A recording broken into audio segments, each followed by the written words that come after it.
Today I'm going to show you how to make this spiral C2C blanket. So it will be worked in spiral around. You will need to know how to do C2C in order to do this, and I will show you how to attach the blocks to the blocks already made. To make this project, you will need a cake. I used mandala baby cakes and I used regular mandala cakes. Mine was made with honeydukes. This is honeydukes and was also made with gnome. I recommend doing at least 2 different colorways of the mandala cakes. This will help with the variation of the colors so you don't have colors on top of each other as you're spiraling. So this is one option if you'd like to do a cake, and I will put a slide in later that tells you how many cakes you need. Now you can also do a worsted weight yarn. If you do it this way, this will give you more control of how your colors change. It's up to you, and let me show you how it'll be done. So this is just the basics, and so we will start here, we'll go here, then across here, and around. So that's how we will work this. Now for the hook size, if you're using a mandala cake or another DK weight cake, I recommend an I hook. If you're using a worsted weight, I recommend a J hook. And if your sizing's a little different, if it's a thicker or thinner of a worsted or DK, I always recommend going and checking the hook size and then going up 1 hook size, and that'll help you make the blanket and it won't be too tight. Now for the mandala cakes, if you don't want to use a mandala cake, I recommend getting a cake with a lot of colors, at least say 6 colors, and you will, something that changes colors too quickly won't, the colors could sit on top of each other and it won't have the same effect. And if you're using the worsted, you need at least 5 colors. 5 is the minimum amount of colors you will need. You will also need scissors and a needle at the end.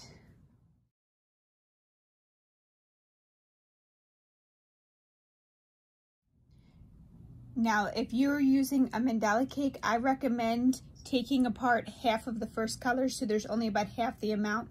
This will prevent the color from being the same as you're circling around in the beginning.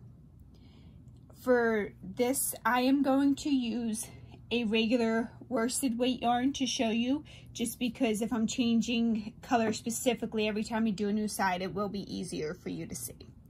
So the first thing you're going to do is make a square that is 5 by 5 C2C blocks.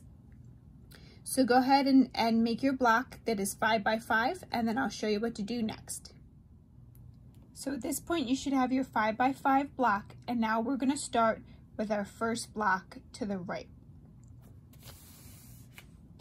So for that, I have my pink, and I will show you the color transitions if you're doing it with separate colors, if you're doing a worsted weight version, or maybe you're using DK yarn. But as you would before I bring the last loop through, when I stick my hook in that last side of the C2C, I'm going to change colors. And remember, this is only if you're switching colors. So I'm going to bring the yellow through on that last slip stitch along the side to bring my loop up top. So just as you normally would when you're doing a beginning block, I'm going to chain. And when I do my chains, I only do a chain 2 up the sides of my C2C blocks because I crochet tightly and I feel like I have a big gap if I do a chain 3. So I'm going to go ahead and chain. Okay, so just as you would be, just as you'd be adding a new block, you chain. So I'm going to stick my hook in and make my 3 double crochet.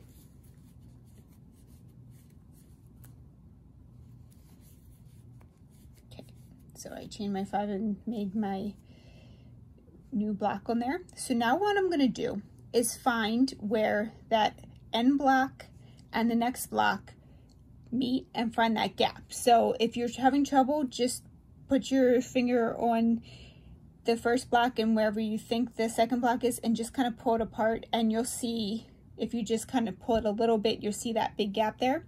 And you're going to stick your hook in, you're going to yarn over, bring that loop through, and you're going to slip stitch. So you have that one block slip stitch to the side. Now I'm going to chain 1, chain 2, do the same thing again. I'm going to pull my blocks until I find that little gap between the second and the third block, stick my hook in, I'm going to yarn over, pull that loop through, bring it through, and then I'm going to chain up 2, and remember I chain 2, so if you chain 3 on the C2Cs, remember that. Okay, and then all I'm going to do now, sorry, I should have told you that first. So all I'm going to do now is take this little bar that I just made, and I'm going to go underneath it and make my 3 double crochets. So that's 1, 2, 3. And then I'm going to continue on top of this one, my first one. I'm going to make my second double crochet, and we're going to continue increasing until there's 5 blocks in our diagonal row. 2, okay, 3 double crochets there. So I'm going to chain 5 again, 1, 2, 3, 4, 5, because we're making an increased stitch.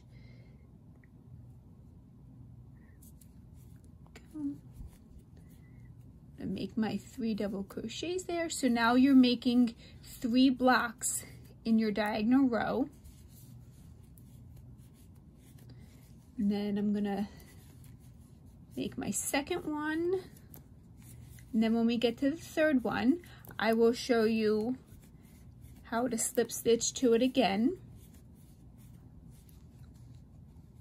So, okay, so now I'm making my third one into this side of the stitch again. Okay, almost done. 2 more double crochets to go. Ooh. Okay, so now that I've made my 3, I'm going to find the little space there. So just take your block and move it over, and you should be able to see where that space is between the 3rd and 4th block, and stick your hook in, yarn over, then you're going to slip stitch there, and then chain 1, 2, and then you're going to put your hook in space between the last 2 blocks, slip stitch there. And then you're going to chain up, and you're going to double crochet around your chain bar. So it's 1, 2, 3.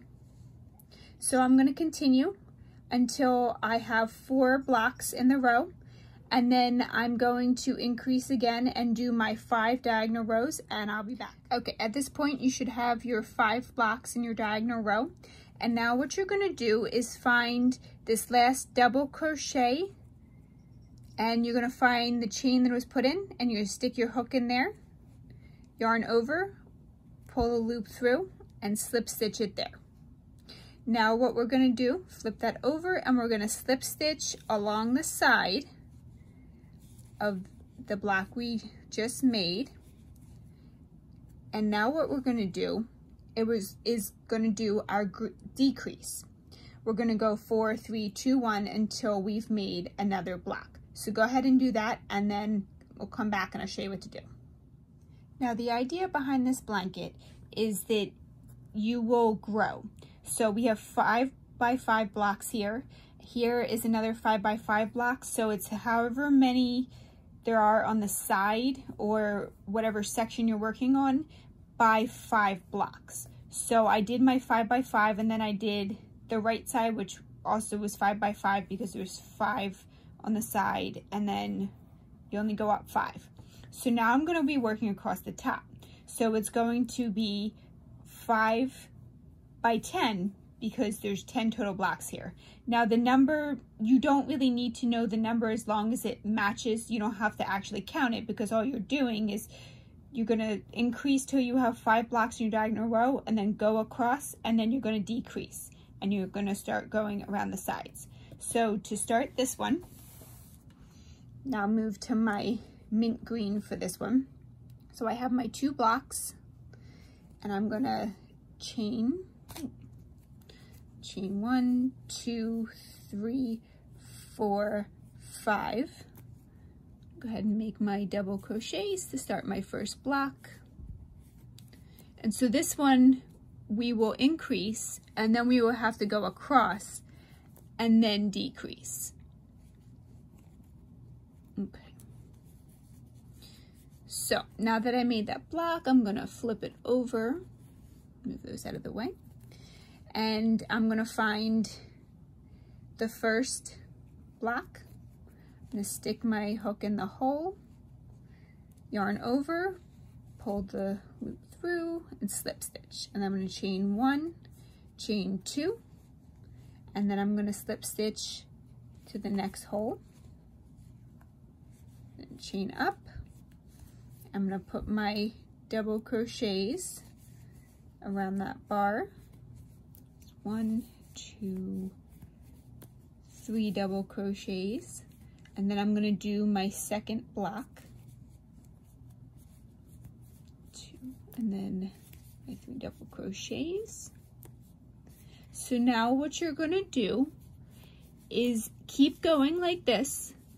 So you're gonna go and make your 3 blocks, slip stitching here, and then doing your chain 2 across, and then slip stitching here, and you're gonna continue like that until you have 5 blocks in the row. I've done my 5 blocks in my diagonal row, so I'm gonna do the same thing that we've been doing. I'm gonna stick my hook between my blocks, yarn over, pull the loop through, slip stitch there, and then I'm gonna chain 1, 2, and so this can be tricky sometimes, especially because if you see here, there's 4 bars, 1, 2, 3, 4, and that's because with the chain up, it wasn't worked into because it was the end. And so you have to look and really pay attention and see that, okay, these stitches are going up and down, these are going side to side. So find your little chains, and that's where you know to put your hook. So put my hook in, yarn over, then I can slip stitch there, and then I'm gonna chain up. So now what I'm gonna do, when I work this row, when I get to the top, I'm not gonna increase. So I will do my 5th block, and then I will attach it to the previous row, the top corner, and then I would just slip stitch across. So that's my first block, and we will continue like this till the end of the row for another 5 rows, and then at that point we will decrease. So it's the same, you're not increasing at all, you're keeping steady at your 5 blocks, and we're just making our 5 by 10 block row.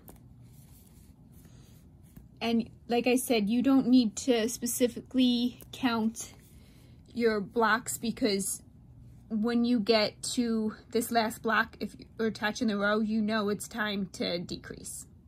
Oh, I now got caught. Okay, so almost there, the last block. And this is, once you get the hang of this blanket's very easy to make, and it's just a nice variation on the C2C. Something a little different, and you can still measure it according to how big it is as you go. One of the things I love about C2C is you can just stop and, okay, I've grown it enough, I'm ready to go. And you can still do the same thing. Once it's a square or rectangle, as you're adding pieces, you can just measure the width or length and see if it's the right size that you need it. So I've done my 5 blocks in this row. I'm gonna slip stitch to this first block. I'm gonna turn and then slip stitch along the side. Okay, so now I'm ready to make another diagonal row of 5, and I'm gonna go ahead and make my 4 more rows until I'm at the end. So I will go ahead and come down and do these diagonal rows and I'll be back. So now I'm ready to do my last row of 5 blocks. And just like last time, you stick your hook into the chain that the end double crochet is in. And I'm gonna yarn over, pull up the loop, and then slip stitch. I'm gonna chain up to make my block. And so now you will chain up, not chain up, you will double crochet your 3 double crochets onto the chain, and you're gonna continue on and make your 5 double crochet blocks, and then your 4, 3, 2, 1 until you're done this section, and then I'll show you what to do. So we've now done the first, second, and third block. So now we're gonna be working on this side. We're gonna go down the side. So here's where we are so far. And then we're gonna go up and chain. And we're gonna add on that next section, 4, 5, to count in that beginning. Okay, so we're gonna do the same thing we've been doing, and it should be, it will be the same size as the previous block we just made. So this block we're making will be this size. It will be going down here. So go ahead and work this block along the side, and then we'll work on the next. So this is how far we are at this point. We did our first block, second block, third block, and fourth block. And now we're gonna do the section across here. And then it will look like this. So this time it's gonna be longer. You're still increasing to only 5 in the diagonal row, and you're gonna go all the way across. So it's about 15 blocks across. So let's go ahead and work on that, increase to your 5, and then keeping at 5, work all the way across until the end, and then decrease till you have 1. Okay, at this point, this is what it should look like. You've just finished this section. Now you're gonna go up this section, and then this way and around. So you did this, and now you're here. And so now you're gonna go up the side, back over the top, down the side and the bottom, and you're gonna keep spiraling around. If you have any questions about anything else or how to do this, please feel free to email me. Don't forget to like and subscribe, and have a great day.